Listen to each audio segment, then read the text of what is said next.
They say you must look up to see the stars.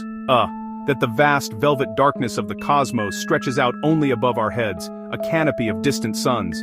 But what if I told you that in certain hidden corners of our world, the sky has fallen? What if, deep beneath the soil and stone, there exists a galaxy, not of fire and gas, but of quiet, living light? You step out of the daylight, descending into the cool embrace of the earth. At first, there is only profound blackness. Then, as your eyes adjust, you realize you're not alone. You're standing under a night sky, a sprawling constellation of tiny blue lights, but you are hundreds of feet underground. It is a real and breathtaking phenomenon, a secret universe tucked away from the sun. The air in these subterranean chambers is heavy with the scent of damp earth, minerals, the clean, crisp smell of running water. The only sound is the gentle, rhythmic drip of water from stone to stone. You stand perfectly still, a visitor in a silent cathedral, and gaze upward. The ceiling above you is not rock. It is a sprawling field of stars, each one a tiny, unwavering beacon in the absolute dark. It's a moment that fundamentally shifts your perspective. This sight is so otherworldly that it feels like a dream. The pinpricks of light are not randomly scattered. They form clusters, they form rivers, mimicking the Milky Way as it stretches across a summer night. They seem to pulse with a gentle, almost intelligent energy. You might reach out a hand, half expecting to feel the cold vacuum of space, but instead, the humid air touches your skin. This is a sky you can feel, a sky you can smell, a sky that is alive. It is in this moment of profound disorientation and wonder that the cave reveals its greatest mystery. This celestial display is not made of stars at all, but of something far stranger and in many ways, more miraculous. The feeling is one of being suspended between two worlds. You have left the familiar realm of sunlight and seasons behind, and entered a place that operates on its own ancient, unhurried schedule. The darkness is not empty, it is filled with a silent, shimmering life force. The experience is humbling. It reminds us that our planet holds wonders far beyond what we can see on its surface. The ground beneath our very feet, which we so often take for granted, can hide entire galaxies. And so you stand there, a solitary observer in a cavern of impossible stars, ready to learn the secret of the sky that fell to Earth. As you venture deeper, your senses sharpen, adapting to this hushed, luminous world. Your eyes, now fully accustomed to the low light, can discern individual points of light, each a perfect tiny orb of soft blue-green. Some glow brighter, others are fainter, creating a sense of depth and distance, just as real stars do. They hang from the ceiling on impossibly thin, glistening threads. These threads, spun from silk, catch the faint light and shimmer like strands of spun silver.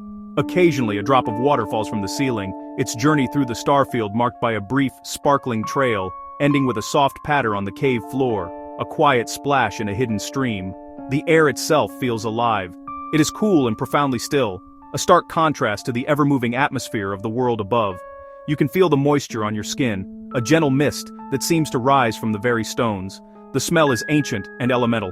Wet rock, decaying leaves washed in from the surface, a clean, almost metallic scent from the minerals in the water. Every breath feels pure, as if you are inhaling the very essence of the deep earth, a quiet and patient corner of the planet. Sound in the cave is a delicate and subtle symphony, the soft echo of your footsteps, and the ever-present music of water. The slow, meditative drip, drip, drip into a pool below, the gentle murmur of an underground stream, the occasional echoing splash. These sounds create a tranquil soundscape, a natural meditation that encourages you to slow down, to listen, and to simply be present in this extraordinary space. If you were to get close enough, though it is often discouraged to protect this fragile environment, you might notice the texture of this world. The cave walls are slick and cool to the touch, covered in a thin film of moisture. The pathways are often damp and gritty underfoot, a mix of sand, clay. The threads hanging from the ceiling, the source of the magic, are said to be sticky, like a spider's web, but far more delicate. This is a world built of water, stone, the finest silk, a tactile tapestry that adds another layer of reality to the visual spectacle. It is a place that engages all your senses, drawing you completely into its captivating starlit embrace. The celestial display you are witnessing is not magic, though it certainly feels like it. It is a beautiful and efficient work of nature, a biological process known as bioluminescence. This is the ability of a living organism to create and emit its own light through a chemical reaction within its body. It is the same natural magic that allows fireflies to light up a warm summer evening, or causes the ocean to sparkle with ghostly light when disturbed on a dark night. In this cave, the artists behind the spectacle are tiny creatures, the larvae of a species of fungus gnat, known more poetically as glowworms. They are not true worms at all, but the juvenile stage of a small, delicate fly. The light is created for a very practical purpose: to hunt. Each glowworm larva builds a small nest of silk and mucus on the cave ceiling, and then lowers a series of long, silken threads, sometimes dozens of them. These threads, called snares or fishing lines, are studded with sticky droplets of mucus, like pearls on a necklace. The glowworm then activates its light, which shines from a special organ in its tail. The soft blue-green glow lures tiny cave insects, midges and mayflies, into its traps. Attracted by the light, these unsuspecting insects fly towards it and become hopelessly entangled in the sticky droplets. Once its prey is caught, the glowworm's job is simple. It begins to pull up the silken thread, much like a fisherman reeling in a line, and consumes its tiny meal. The light is a tool for survival, beautiful but deadly, in a world of absolute darkness where food is scarce. The color of the light, a specific blue-green wavelength, is no accident. It travels well through damp cave air and is highly visible to the simple eyes of many flying insects. It is a perfect example of evolution shaping a creature to fit its unique and challenging environment. What is fascinating is the chemistry behind the glow. Inside the glowworm's light organ, a molecule called luciferin reacts with oxygen, catalyzed by an enzyme called luciferase. This reaction releases energy in the form of light, with very little heat produced. This cold light allows the glowworm to shine for hours, an elegant solution to finding food in the dark. While the sight of a glowworm cave is magnificent, it is also exceptionally rare. These glowing ecosystems are incredibly fragile and depend on a precise and stable set of environmental conditions to exist. The first and most obvious requirement is near total darkness. The glowworm's light is subtle, and any external light source can disrupt their hunting: a crack in the cave, a visitor's flashlight. The larvae may dim or extinguish their lights if they sense a brighter light, as it could signal a predator or overwhelm their delicate lure. Equally important is a high level of humidity, typically over 90%. The silken fishing lines need moisture to remain flexible and sticky. In a dry environment, they become brittle and useless. This is why glowworm caves are almost always wet caves, fed by streams, rivers, or constant seepage, creating food webs deep underground. The cave must also have a still, draft-free atmosphere. Even small currents can tangle or break the delicate snares. The best displays live in deep, protected, motionless chambers. For a long time it was believed that the glowworm's light served only one purpose: to attract and capture prey. While this is certainly its primary function, scientists now suspect the story is more complex. Some research suggests the light may also serve as a warning signal to a glowworm's own predators: spiders, harvestmen, startling larger creatures in the pitch black. Another intriguing possibility is communication. Colonies sometimes dim together, a coordinated response to sudden noise or light.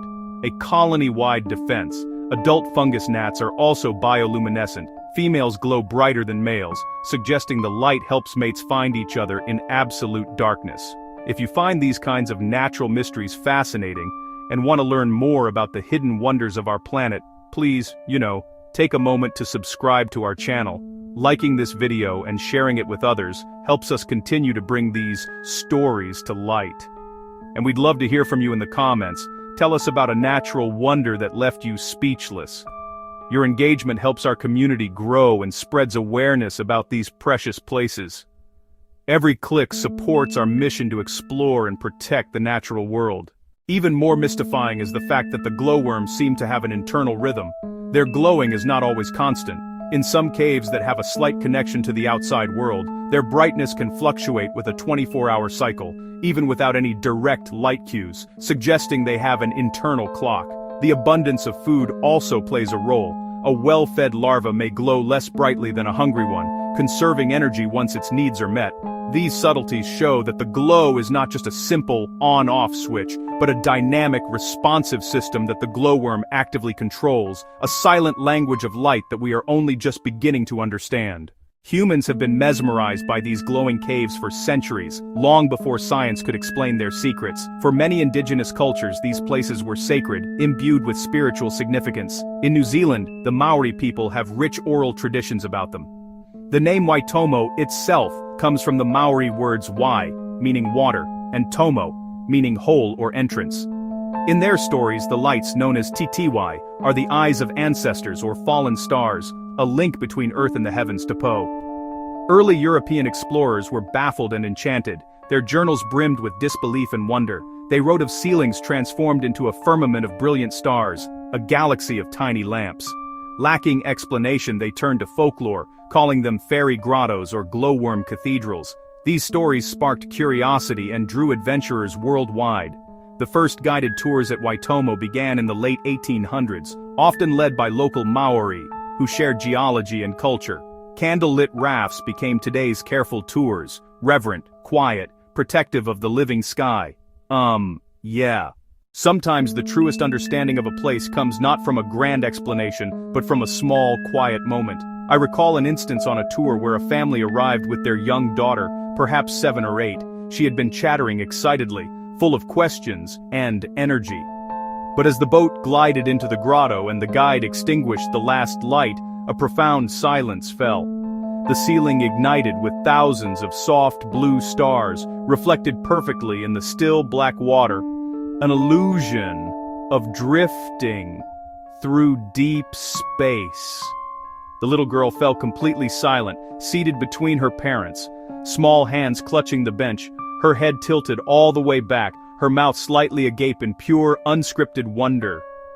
A single long thread dangled just a few feet above, swaying almost imperceptibly with the faint movement of air. Slowly, carefully, she raised a hand, not to touch, just to acknowledge its presence, fingers outstretched in the dark.